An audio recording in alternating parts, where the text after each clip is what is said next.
pretty mentally weak in the ring. You know, as soon as things don't start going his way, Yeah. he starts to crumble, and things aren't going to go his way. So I think he's going to crumble. Yeah.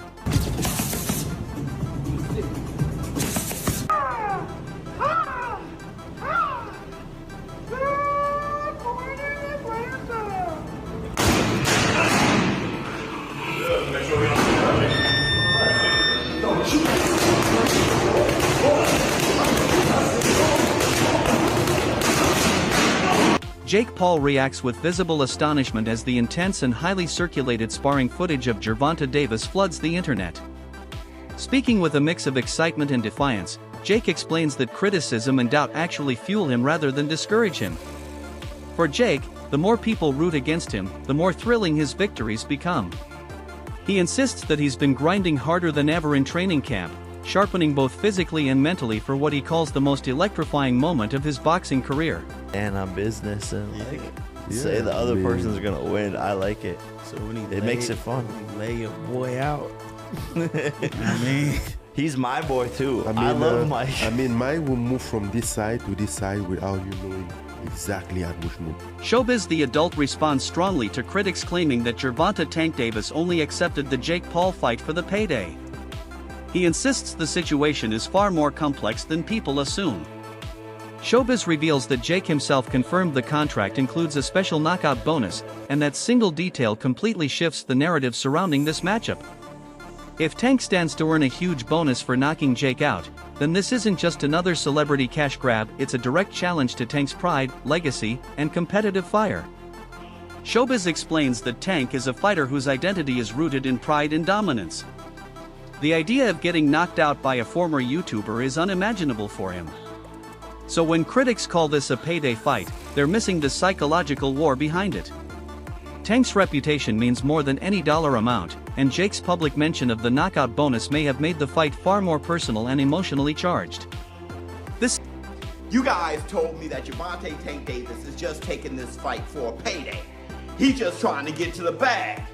Well, you got the fight itself, which is a payday, and you got a KO bonus on top of that, a big bonus. That's what Jake Paul said. They're going to get a big bonus. And they got a side bet of $2 million. Let's make it 2. Y'all gonna shake on it? Yeah. Shake on it? Shake $1 million. $2 mil? 2 mil? 2 mil. Let's do 2 it. mil. Go get a shake. Oh, they're shaking left here. 2 mil. There we go. Oh my fuck. Why not get the entire bag? Whenever I got good food on my plate, I clean the plate. There is no reason to boil John. Hold on. I'm gonna play some Marvel Rivals. Let me get on this here. We playing some Marvel Rivals later. Hold on, let me get my bride. Two sugars, no cream.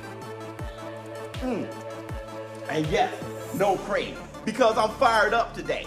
I got on the scale today and I'm 209 pounds. Okay, you guys know that I'm on the fitness journey. I'm showing you guys my video journal. And I started at 217 pounds where I started all this 12 days ago. And I'm telling you, I'm seeing faint abs. Hold on, the faint abs. Woo! The faint abs! The faint abs! The faint abs! I'm telling you, it'll be back. I will be back. I want my Terminator shit. And when I'm done, I'm going to tell you guys my secret and exactly how I did it. I'm talking about step by step, everything. I'm going to be in great shape like I was. When I turned 45 and all the gray in the beard, I was just like, it ain't over, bro. It ain't over. Hold on. Let me. Okay. All right. But listen. A lot of you guys calling this a fake fight and all this shit. I'm going to quote one of you in the war room. I forgot, one of my show business partners said, was it Justin Hill? I forgot who it was. You guys said, you said something like, and if I misquote you, I'm sorry, but it was dope. You said something like, if this is a fake fight, it definitely has real consequences.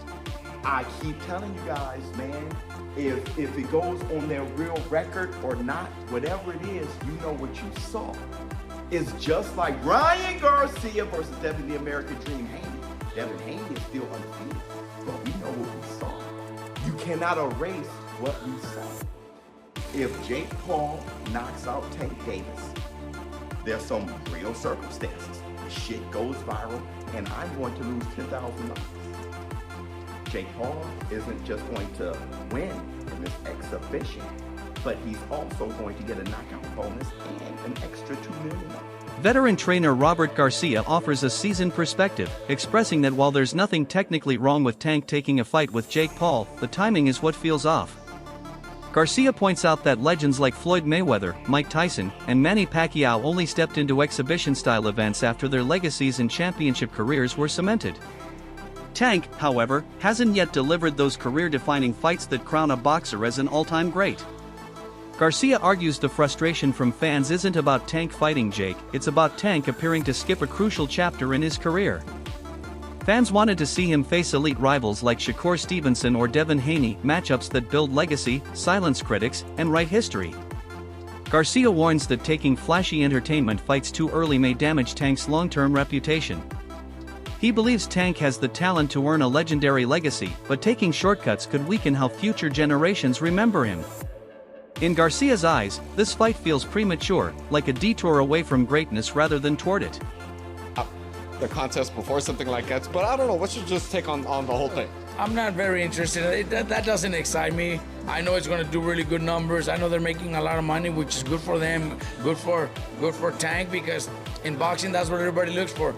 I think is, you know, the good thing is they announced it as an exhibition, which is, I'm okay with it. You know, everybody does it. Mayweather has done it.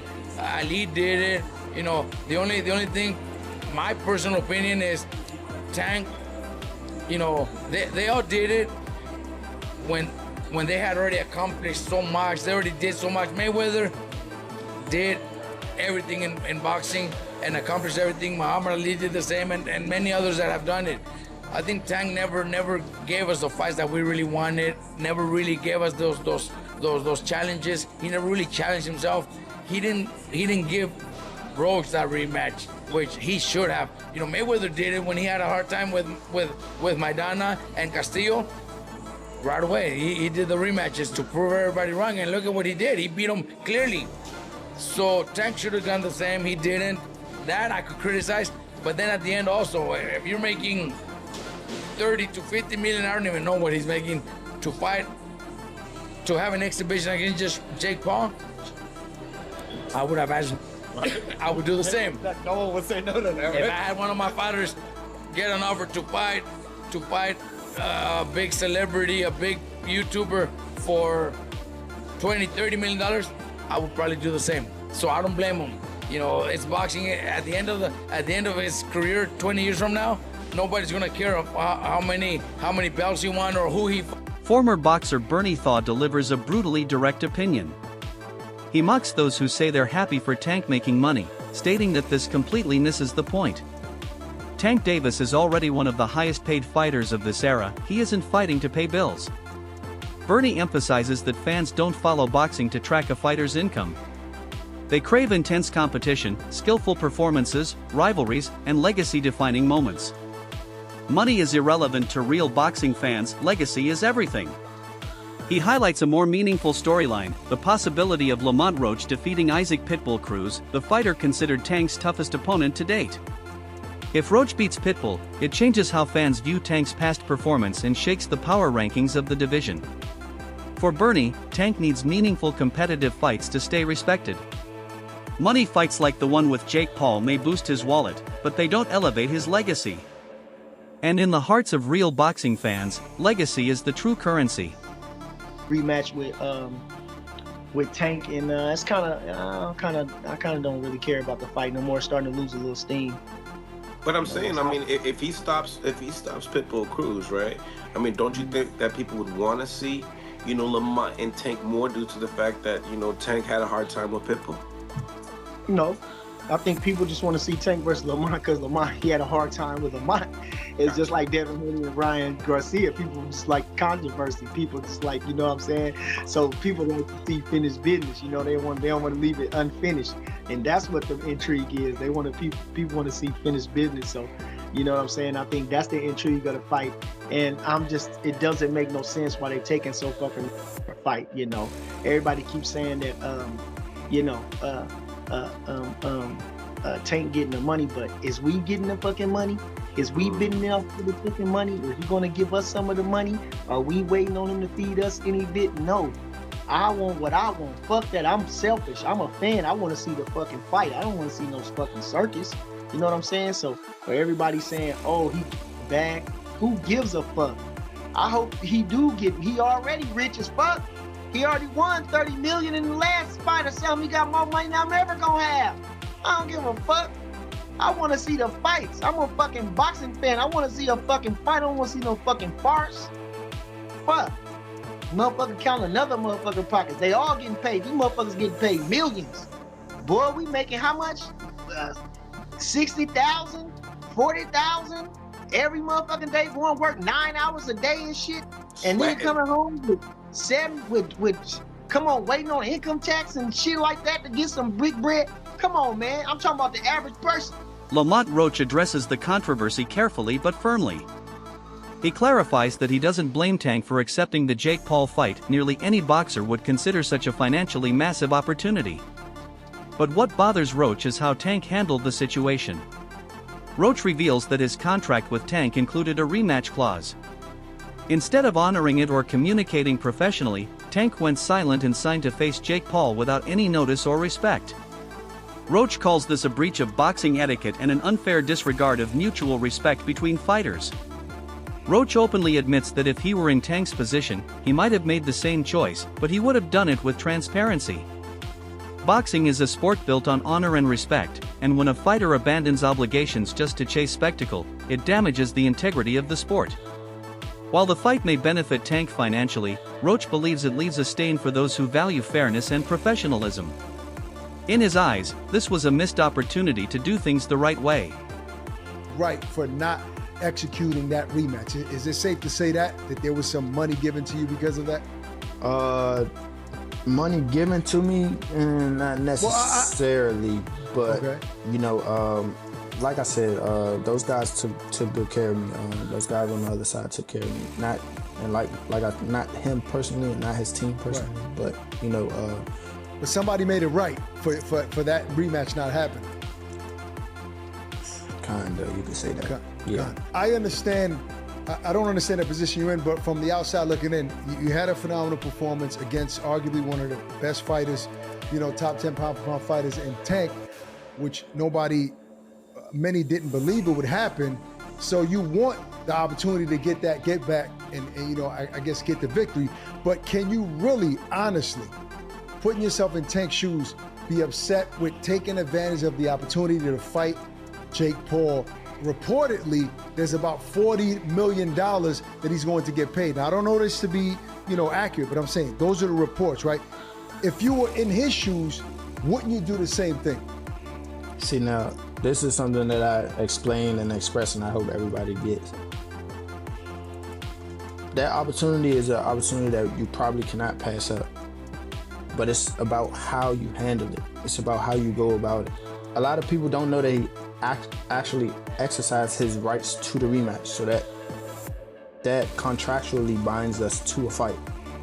You cannot breach that unless you do what you have to do to handle the business, to be like, okay, well, we mutually agree to let you move on or swindle around and fight. Jake Paul steps forward to defend the legitimacy of the matchup, stressing that this is not an exhibition like Mayweather versus Logan Paul. This is a real, fully sanctioned professional boxing match. There will be official judges, a real scoring system, and a clear, undisputed winner. Jake proudly talks about the knockout bonus, calling it a massive motivator that raises the stakes for both sides. He explains that he thrives when people doubt him or expect him to fail. The pressure fuels his hunger to prove himself. Jake says he is not entering this for clout or a cash grab. In his mind, this is the biggest moment of his career and his opportunity to prove he belongs in the ring with the elite. He insists he's training harder than ever, mentally and physically, with one goal, not just to survive, but to defeat Tank in convincing fashion.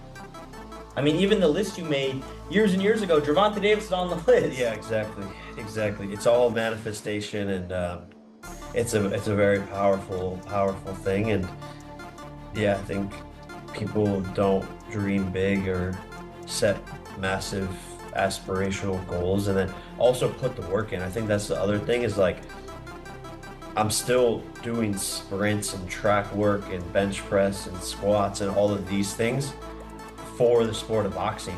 So when I transition to NFL, I'm going to have a lot of that natural explosiveness and power from the past 6 years of training every day. Ryan Garcia doesn't hide his feelings. He sees Jake Paul's move as a calculated publicity stunt aimed more at generating headlines than elevating the sport of boxing. Ryan, who shares his own dramatic history with Tank, claims Tank accepted this fight not for legacy or challenge, but purely for the payoff. According to Ryan, real fighters measure greatness through legacy, the names they beat, the challenges they faced, the belts they earned, not by how many trending moments or paychecks they accumulate. Paul versus Tank, right? Like everyone's talking about it. It's a whole thing. A lot of people liked it, didn't like it. Yeah. How did you feel when you first like saw that it was a thing? It pissed me the fuck off, bro. Yeah, like, why? It just disappointing on mainly Jake's end. You know, we're not falling for the Disney Channel bit no more. We're not falling for you're not a fighter no more. We're not falling for that. You know, you're ranked as a cruiserweight and you're out here trying to fight a lightweight. And then on top of it, you were just talking about fighting Anthony Joshua. That doesn't make no sense. And, you know, I just felt like it was a disgrace to boxing and kind of it was not a good move by Jake Paul. You know, I understand people saying, you know, Gervonta got to go get his money, you know, blah, blah, blah. But, like, we're not talking about that shit. We're talking about the sport, bro. We're not talking about, oh, you got to get that money, bro. Yeah, but everybody's open to criticism. That's the whole point of this media shit. Right. That's why they talk about basketball players. They don't talk about, well, LeBron's making too much. Like, nobody cares, bro. If LeBron's missing the shot, he's missing the fucking shot. So at the end of the day, bro, I just thought it was a disgrace to the sport. Because on one end, you know, you got the casuals, right? The casuals don't see the weight difference. They see Jake Paul and Gervonta Davis. Yeah. And if Gervonta Davis doesn't fuck up Jake Paul, they're going to think Jake Paul is some pound-for-pound champion type of fighter. Yeah. And to me, that's just, it's tricking the public, and it's kind of bullshit, bro, at the end of the day. Because at the end of the day, if Gervonta was Jake Paul's size, we wouldn't even be having this conversation. There probably wouldn't even be a fight. Sean Porter provides a balanced but still critical viewpoint. He acknowledges that Jake Paul has accomplished something respectable, bringing legitimate fighters into the ring. But he points out that most fighters who accept Jake Paul bouts do so for financial benefit, not competitive respect. From day one, Jake's brand has been built on fame, influence, and viral moments, but fame doesn't equal respect in the boxing world. Porter admits Jake has improved, his training, discipline, physical conditioning, and skills are real, but he still lacks the deep respect earned by battling elite competition for years. The boxing community values heart, legacy, perseverance, and consistency, qualities proven over time, not bought through popularity or clever matchups. I like when it's all said and done and when you guys go off, they go into the next man. So if y'all can make a big payday, go get that payday. The sport of boxing don't love you. That's the problem with this sport. It's like what Jake Paul did, man, it's crazy, but people getting paid off of it. Yeah. So if he can call any one of y'all out and y'all can get that payday, I say go get it, baby. You know, I'm not mad at it. For me, and I'm not mad at this move at all for Tank Davis, but I think when it comes to boxing fans, there's an essence that comes with this sport, and it's an essence that hasn't been lost, unlike other sports. Comedian and boxing enthusiast Earthquake offers a humorous yet surprisingly insightful breakdown of Jake's physical disadvantages. He jokes that muscular, heavyweight-looking fighters may seem intimidating, but their size becomes a curse as the rounds progress. He points out that Jake's frame gives him early power, but muscles drain quickly in a real boxing war. When fatigue sets in, strength becomes useless. Earthquake stresses that boxing isn't about who looks the strongest, it's about timing, endurance, rhythm, lungs, and heart.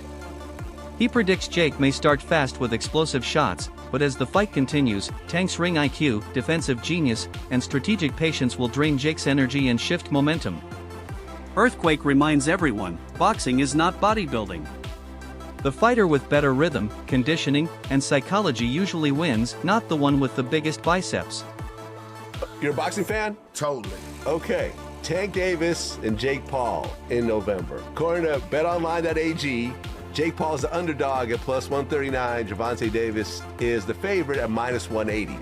So he's the favorite, almost 2-1. Right. What do you think will happen in this ring? I don't know, but Tank should beat him. Tank should beat him, but Tank is smaller. And usually in boxing, you take the bigger man, but then again, Terrence Crawford killed that when he beat Canelo. They're the same weight. Yeah, they were at the time. weight, Well, at the no, time. maybe a little bit different after they rehydrated, but they weighed in at the same weight. There's a 30-pound difference between Gervonta and Jake Paul. Jake Paul had to lose like 30 pounds to get down to like 195. And Gervonta, I think, is like 160. Gervonta all the way up to 160? Oh, hold on. Gervonta. 160? Oh, maybe I'm wrong. Hold on. No. 133.8. Yes. Oh, my God. Yes, he 133. It's a 60-pound weight difference. Yes. 60 pounds. Yes. Ooh. And with that, the discussion comes to an end. Stay tuned for more updates, reactions, and breakdowns as the build-up to this blockbuster fight continues. This saga is far from over, and the closer we get to fight night, the more intense the story becomes.